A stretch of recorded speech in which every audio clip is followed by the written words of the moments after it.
And I think, you know, I always have to tell this breakdown before I talk about guitar players always being really bad drinkers, right? My dad always used to say, always find a plaster guy, you know, to put up plaster who's a drunk, because they're the good ones. You don't want a sober plaster guy, right? And he's right. I mean, you know, these guys have been doing it for like 40, 50 years. They get drunk, they throw up the plaster. It's perfect, right? And the old time guitar players were all that way. I mean, I haven't heard one story of an old time guitar player that wasn't a really bad drinker. But Grady was a drinker, you know, and so a lot of the stories that Merle told were just about, you know, Grady getting drunk and causing some sort of havoc. The prison experience, you know, just talking to him about that, you could tell that it just totally changed him, I think, for the rest of his life. And there's a Merle Haggard documentary where they interview Merle in his bunk in the back of his tour bus. And man, it's like the most profound quote where he's like, I'm still in a cell, you know? The only difference is that he just gets to choose what he wants to do, right? But the consequences of that is that he's still in this little 6x8 room every night, you know? Yeah. Did you ever witness any of his sound checks? No, I never did. I was real good friends with Norman Hamlet, you know, who's still with us. And Norm told me when I was interviewing him for this box set, I said, Norm, you're the most continuously employed steel guitar player of all time. You started playing for Merle in 1967. You know, at that time it was like 2007 or something like that. It's the longest anybody's ever played with a single artist. He goes, well, Merle actually fired me 2 days ago. I'm like, what? You're kidding me. And then, of course, next week he was like back in the band. And I think this must have happened like 70 or 80 times, you know what I mean? So, yeah, I never witnessed any of the sound checks, but I get a feeling that it was always kind of like that. In particular, those Tommy Collins records, there was a hit, I'm forgetting which one, that had this lick that was like, right? And so he would just kind of repeat that lick on all those records. But that's where it came from.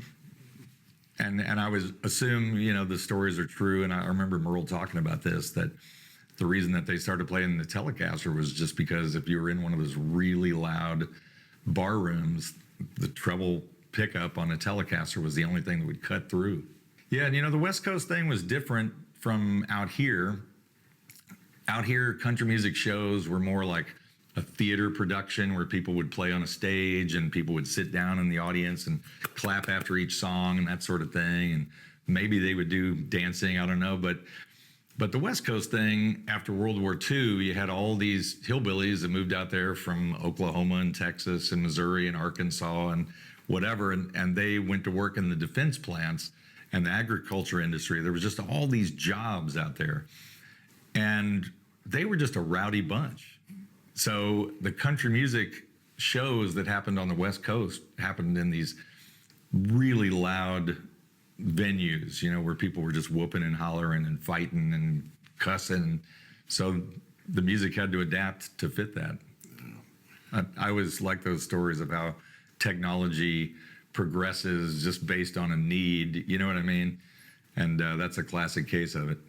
That's the best use of technology. Exactly, yeah. Solve a problem. Yeah.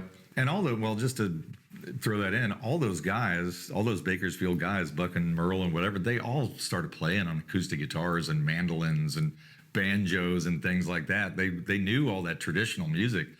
But then there just came this time where it was like, no, now we have to play Telecasters through twins, you know, and just be really loud and really trebly just so people can hear it. It's pretty interesting. Lefty Frizzell was such a... He didn't stop being an artist. He simply put down his bass and picked up a pen. For him, the energy he had poured into a 3-minute punk song could now be channeled into a paragraph, a poem, or a novel. It was a conscious decision to change his medium, to find a new language for his restless ideas.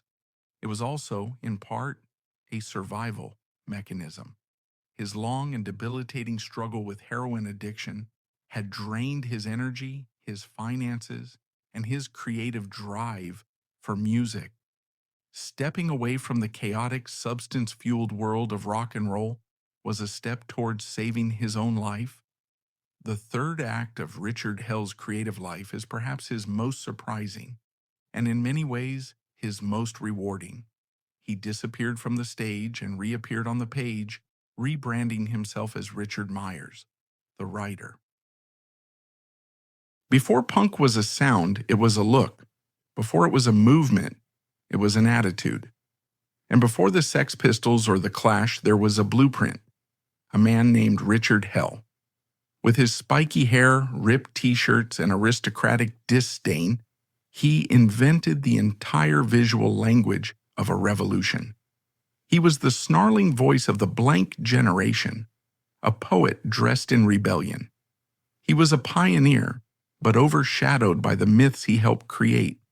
This isn't just about the music.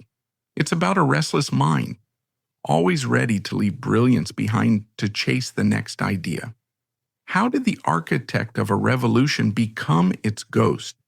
Let's rewind to the 1950s, a world away from the grit of New York City. Imagine Lexington, Kentucky, a place of genteel manners, rolling horse farms, and a deeply ingrained traditional Southern charm. It's a place steeped in history, but also in a quiet, conservative conformity. This is where Richard Myers, the boy who would become Richard Hell, was born in 1949. His early life was marked by a dichotomy that would shape his entire artistic sensibility. On one hand, he was raised in an intellectual household. His father was an experimental psychologist and professor at the University of Kentucky, fostering a home environment filled with books, ideas, and a profound respect for the life of the mind. This instilled in young Richard a lifelong passion for literature, philosophy, and poetry, a crucial element that would forever set him apart from many of his punk rock peers. But this intellectual upbringing was shadowed by a profound and formative loss. When Richard was just 7 years old, his father passed away. For a child, such an early encounter with mortality is a formative event. It doesn't just create sadness, it fundamentally alters one's perception of the world. It fostered in him a deep-seated sense of existential unease, a constant awareness of life's fragility and inherent meaninglessness.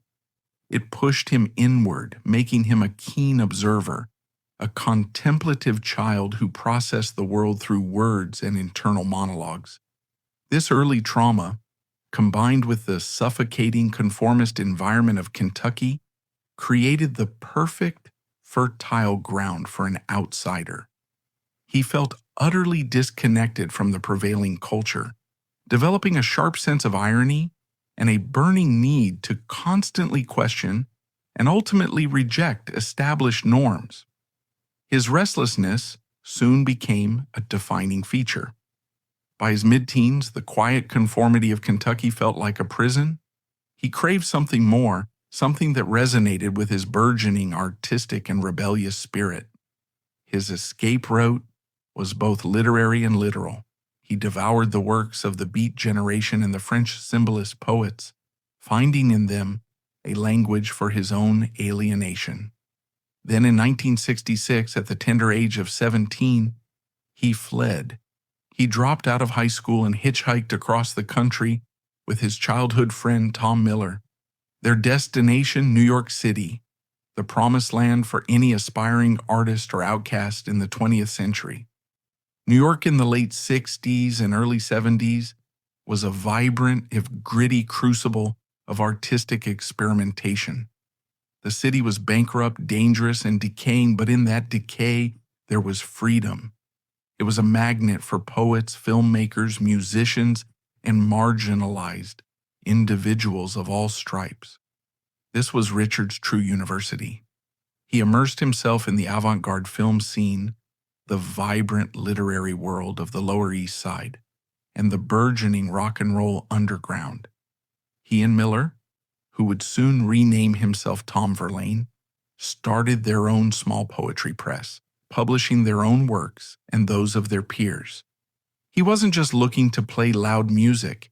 He was looking to create meaning, to dissect the human condition with the same sharp tools as the poets he admired, but with an electric guitar in his hands. This ambition, to fuse the intellectual intensity of poetry with the visceral power of rock and roll, was the founding principle of their first serious band, the Neon Boys. It was a crucial, foundational moment. Here, in the embryonic stages, they began to forge a sound that was angular, intelligent, and defiantly non-commercial. They were pushing against the bloated corporate rock of the era, but also against the simplistic three-chord fury of nascent punk bands like the Ramones. They were aiming for something else entirely, a kind of literate high art rock and roll. The Neon Boys quickly evolved into television, a name that perfectly captured their cool, detached, and observant aesthetic. They became one of the most iconic and influential bands of the New York punk scene, largely by building that scene from the ground up. It was Tom Verlaine who convinced Hilly Crystal, the owner of a failing country and blues bar on the Bowery called CBGB, to give them a regular gig. They built the stage themselves.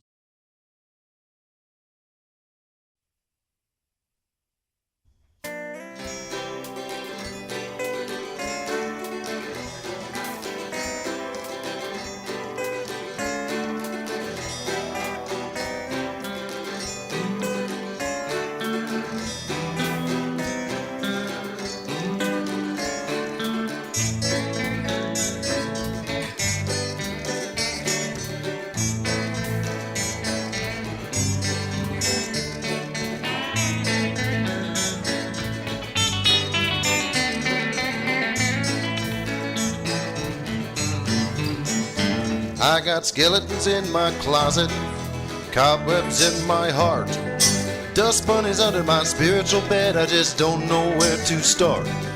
Devil ran off with half my socks and I'm almost overdrawn. When I look at the landfill of my life, I want to blink and see it gone. Bless this mess, where can I begin? Bless this mess, wash away my every sin. Bless this mess, let me do your will. Bless this mess, put my shoulder to the wheel.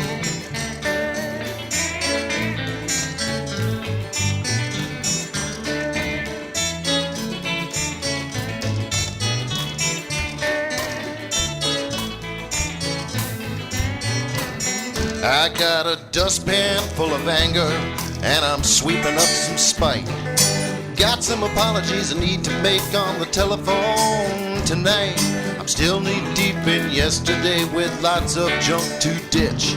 But the more I let go of this world, the more that I feel rich. Bless this mess, where can I begin? Bless this mess, wash away my every sin. Bless this mess, let me do your will. Bless this mess, put my shoulder to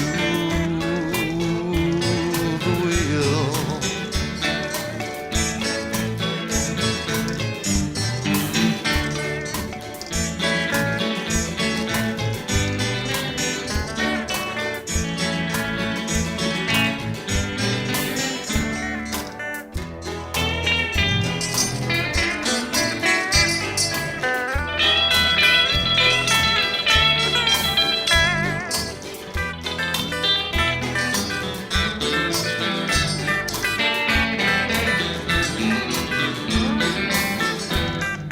Bless this mess, bless this mess,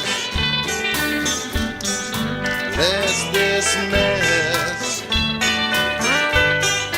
bless this mess,